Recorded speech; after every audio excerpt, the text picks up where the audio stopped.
Call আছে, জল নেই। জলের সমস্যায় ভুগছে গোটা গ্রাম। কুয়োর নোংরা জল খাচ্ছে গোটা গ্রাম। ৩ বছর আগে ৩৬ লক্ষ টাকা ব্যয় তৈরি হয়েছে জনস্বাস্থ্য কারিগরি দপ্তরের পানীয় জলের ট্যাঙ্ক। বাড়ি বাড়ি রয়েছে জলের ট্যাপ কল। আজও এক বিন্দু জলও পড়েনি ট্যাপ কল দিয়ে। জলকষ্টে সোনামুখীর দক্ষিণ শোল গ্রাম। এজেন্সির গাফিলতির জন্য এই সমস্যা, দাবি জনস্বাস্থ্য কারিগরি দপ্তরের। বাঁকুড়া জেলার সোনামুখী ব্লকের বিজেপি পরিচালিত মানিক বাজার গ্রাম পঞ্চায়েতের আদিবাসী অধ্যুষিত দক্ষিণ শোল গ্রাম। গ্রামে রয়েছে প্রায় 40 থেকে 50টি পরিবার। গ্রামে দীর্ঘদিন ধরেই পানীয় জলের সমস্যায় গ্রামবাসী। স্থানীয় প্রশাসনকে বারংবার পানীয় জলের দাবি জানানোর পরে 2022 সালে গ্রামের মাঝে 36,19,000 টাকা ব্যয় পশ্চিমবঙ্গ জনস্বাস্থ্য কারিগরি দপ্তরের পক্ষ থেকে জল জীবন মিশন প্রকল্পের একটি মিনি নলবাহী জল সরবরাহ প্রকল্পের বাস্তবায়ন করা হয়। প্রত্যেকটা বাড়ি বাড়ি লাগানো হয় ট্যাপ কল। গ্রামবাসীদের অভিযোগ, ওই প্রকল্প বাস্তবায়ন হওয়ার পর থেকে আজ পর্যন্ত ট্যাপ কল দিয়ে এক বিন্দু জল পড়েনি।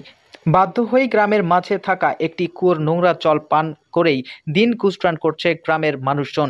গ্রামবাসীরা জানান, ওই কুয়োর জলই জামা কাপড় থেকে বাসনপত্র ধোয়া, গবাদি পশুর পানীয় জল সংগ্রহ করা হয়। গ্রামবাসীরা আরও জানান, ওই জল খেয়ে প্রতি মাসে 1-2 বার করে শরীর খারাপ হয় অধিকাংশ মানুষের। এই পানীয় জল খেয়ে আতঙ্কে থাকেন গ্রামের মানুষজন। স্থানীয় বিজেপি পরিচালিত গ্রাম পঞ্চায়েত প্রধান প্রদীপ মাল জানান, গ্রামবাসীরা কুয়োর জল খাচ্ছে, এই বিষয়টি তার জানা। এটা খুবই দুঃখের বিষয়। 2022 সালে রাজ্য সরকারের জনস্বাস্থ্য কারিগরি দপ্তরের প্রকল্প কেন বাস্তবায়ন হলো না? এই প্রকল্পের টাকা কোথায় গেল? তার জবাবদিহি করতে হবে। তিনি বলেন, প্রধানমন্ত্রী জলজীবন মিশন প্রকল্প চালু রয়েছে মানিক বাজার পঞ্চায়েতেও। ইতিমধ্যেই কাজ শুরু হয়েছে। আগামী 3 থেকে 6 মাসের মধ্যে বাড়ি জল পৌঁছে দেওয়া হবে। অন্যদিকে জনস্বাস্থ্য কারিগরি দপ্তর বিষ্ণুপুর মহকুমার অ্যাসিস্ট্যান্ট ইঞ্জিনিয়ার সুকান্ত চক্রবর্তী বলেন, ওই গ্রামে যে জলের ট্যাঙ্ক এবং পাইপলাইনের কাজ করছে সে সংস্থা, তারা খুবই ধীর গতিতে কাজ করছে। এজেন্সির গাফিলতির জন্য এই গ্রামে জল পৌঁছায়নি। এই সংস্থার বিরুদ্ধে এর আগেও একাধিকবার ব্যবস্থা নেওয়া হয়েছে।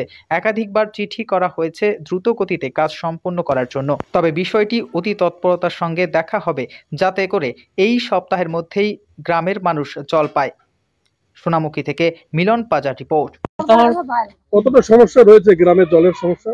আমাদের এখানে হচ্ছে কুয়োর জলে ব্যবহার করা হয়, প্রচুর নোংরা আবর্জনা। কেন কুয়োর জল ব্যবহার করেন কেন? কারণ এখান থেকে কোনো ব্যবস্থা করা হয়নি, অত বছর ধরে হচ্ছে, এখনো কোনো ব্যবস্থা হয়নি।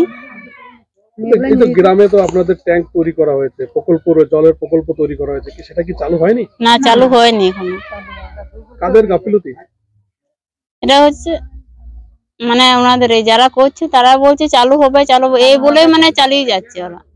আজ আমরা বলি যে আমরা শুধু জলের ব্যবস্থা যেমন আমাদের হয়। আপনার নাম? সুমিত্রা বেসরা। নিয়ে কি সমস্যা রয়েছে গ্রামের? সমস্যা জল আমরা পঞ্চায়েতে অনুরোধ করেছি, এমএলএ সাহেবকে বলেছি।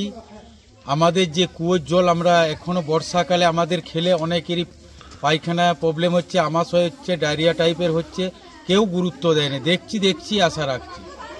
কুয়োর জল আমরা একদম ফিল্ডে দেখিয়েছি ওনাদেরকে যে আমরা কুয়োর জল খাচ্ছি।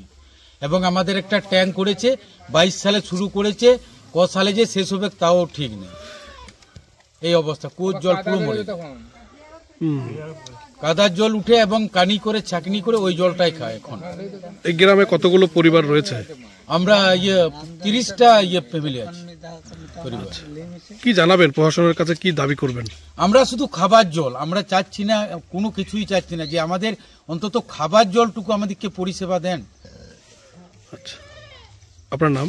আমার নাম বুধন মুর্মু। আমাদের জলের সমস্যা, এই কুয়ার জলেতে বাসন মাজা, কাপড় কাচা, ছেলে মেয়েদের চান করা। হ্যাঁ, কুয়ার জলই খাচ্ছি, ওখানেই সবকিছু, কাপড় চুপড়, ছেলে মেয়ে চান করা, হাড়ি কড়াই মাজা মাঞ্জি সব কুয়ার জলতেই হচ্ছে। আপনাদের এই সমস্যার কথা প্রশাসনকে জানাননি?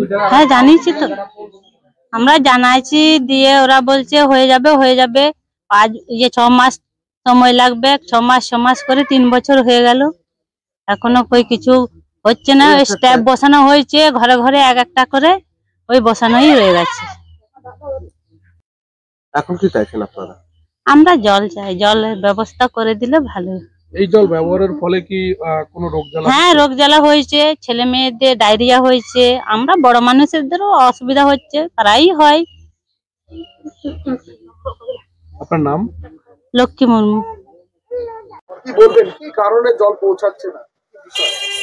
মানিকবাজারে দক্ষিণশোল যে গ্রামটা আপনি বলছেন ওই বিষয়টা, ওটা হচ্ছে আমাদের single village scheme. Single village scheme মানে হচ্ছে আমাদের ওই 100-100-র মধ্যে পরিবারের একটা জল দেওয়ার জন্য আমাদের একটা প্রকল্প আমাদের করা হয়েছে। তো সেখানে আমাদের ওই স্টিল স্ট্রাকচার করে ট্যাঙ্ক বসানো হয়েছে। তো এই কাজগুলো আমাদের যে সংস্থা এই কাজগুলো পেয়েছে, আমার সাব ডিভিশনে 150টা ছিল টোটাল, তার মধ্যে এইটা একটা। তো যে সংস্থা পেয়েছিল সেই সংস্থার কাজের গতি খুব ধীর। পাইপ লাইন তারা করতে করতে আবার চলে যাচ্ছে, তাদের লেবারের সংখ্যা কম, কাজের ইয়েটা খুব কম ছিল, গতি খুব কম ছিল। তো এখানেও তাই গতি খুব কম। তবে আমি খোঁজ নিয়েছি এবং আরও নেবো, যাতে তাড়াতাড়ি করে এজেন্সিকেও বলা হয়েছে। আমাদের ঊর্ধ্বতন কর্তৃপক্ষের সহায়তায় উনি ঊর্ধ্বতন কর্তৃপক্ষরা বারবার চিঠি করেছেন ওই এজেন্সিদের, তাদের বিরুদ্ধে ব্যবস্থাও নিয়েছেন এবং যাতে কাজগুলি তাড়াতাড়ি হয় তার জন্য তারা বারবার চিঠি করেছেন এবং ওনাদের আস্তে আস্তে কাজের প্রোগ্রেস হচ্ছে। ওনারাও করেছেন যে আমরা তাড়াতাড়ি করে কাজটা করে দেবো এবং আমিও দেখছি যে ওই গ্রামে যাতে তাড়াতাড়ি করে আমাদের কাজটি এই কয়েকদিনের মধ্যেই যাতে আমরা জল ফেলতে পারি, সেই হিসাবে আমিও ওনাদেরকে আমি রিকোয়েস্ট করব এবং ওনাদেরকে জানাবো। গ্রাম পঞ্চায়েতের দক্ষিণশোল গ্রামে ব্যাপক জলের সমস্যা রয়েছে। এলাকার মানুষ কুয়োর জল খাচ্ছে, এটা একেবারে দূষিত জল, পানীয় জলের অযোগ্য। এবং একটি ট্যাঙ্ক রয়েছে, বাড়ি বাড়ি ট্যাপ রয়েছে, সেখানেও জল পড়ে না। কি বলবেন বিষয়টা? এই বিষয়েও আমি শুনেছি, আমার কাছে সেটা কমপ্লেন এসছে। তো এটা খুবই দুঃখের বিষয় যে তারা এখনো কুয়োর জল খাচ্ছে। তো এখানে যেটা আমি শুনেছি যে 2022 সালে জনস্বাস্থ্য কারিগরি দপ্তর থেকে 36 লাখ টাকা খরচা করে কোনো একটা জলের স্কিম তারা ওখানে তৈরি করেছে, ট্যাঙ্ক পাইপলাইন করেছে, বাড়ি বাড়ি ট্যাপ দিয়েছে, কিন্তু আদৌ এক ফোঁটা জল সেখানে পড়েনি। সেক্ষেত্রে এতদিন কেন তারা চালু করতে পারলো না বা করেনি, বা সে টাকা কোথায় গেল, সেটা তাদেরকে জবাব দিতে হবে। আমি এ নিয়ে উপরে যারা দপ্তরে যারা কাজ করছেন তাদেরকে বলবো অতি সত্বর চালু করতে। বা এর সাথে আমি আরেকটা যোগ করব যে আমাদের প্রধানমন্ত্রীর জল জীবন মিশন প্রজেক্ট চালু আছে। তো আমাদের পুরো পঞ্চায়েতে কাজ চালু আছে। তো আগামী 3 থেকে 6 মাসের মধ্যে বাড়ি বাড়ি জল, হার ঘর জল প্রজেক্টের বাড়ি বাড়ি জল পৌঁছে যাবে, এটা আমার আশা আছে। এই জল খাচ্ছে কিন্তু সেই গ্রামে, মানে এটা তো স্থানীয় পঞ্চায়েত হিসাবে আপনাদেরও দায় বর্তা, অবশ্যই। জলের সমস্যা। হ্যাঁ, আমরা তো চেষ্টা চালিয়ে যাচ্ছি এটা ব্যাপারে। মানে সুরাহা পাবে অবশ্যই সুরাহা, আমার আমার আমার আশা যে সুরাহা হয়ে যাবে, আগামী 3 থেকে 6 মাসের মধ্যে সুরাহা হয়ে যাবে। তাদেরকে নিয়ে এই জল নিয়ে আর মানে ভাবতে হবে না। আপনার নাম? আমার নাম হচ্ছে আমি প্রদীপ মাল, প্রধান মানিবাজার।